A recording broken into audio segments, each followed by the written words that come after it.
Bonjour tout le monde et bienvenue à vos nouvelles de soccer en 3 minutes animées par Jeff Morancy sur BBN Media. Je prends quelques minutes pour vous faire une mise à jour sur ce qui se passe à travers la planète dans différentes ligues à travers le globe. Donc, Ligue des champions, Europa League, reprise envisagée pour le 7 août prochain. Première Ligue, reprise envisagée pour le 8 juin. Pour ce qui est de la Liga et de la Série A, c'est une reprise des entraînements individuels et non obligatoires en ce moment. Et la Bundesliga sera la première ligue européenne à reprendre l'action, reprise autorisée donc dans la seconde moitié de mai. Ce sera le 15 ou le 22. La Super League du côté de la Turquie, reprise le 12 juin. Du côté de la MLS, les activités pouvaient reprendre aujourd'hui, les entraînements seulement individuels et non obligatoires. Il y a 4 équipes qui se sont prévalues ce droit, soit Orlando City, le Sporting de Kansas City, l'Inter de Miami et Atlanta United.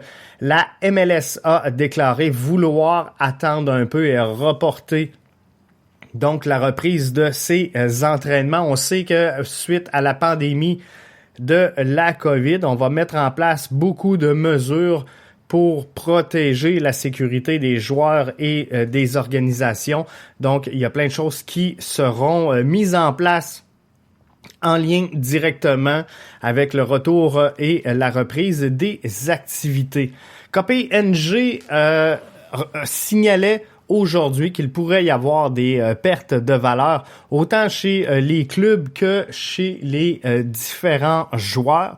Valeur des joueurs internationaux qui serait en baisse de l'ordre de 20% si la saison ne va pas à terme. KPMG estime que la baisse pourrait être jusqu'à 13% pour les circuits où les activités vont reprendre. À titre d'exemple, Lionel Messi verrait sa valeur réduire de 27,5%, alors que Eden Hazard verrait sa valeur, quant à lui, fondre entre 25 et 30%.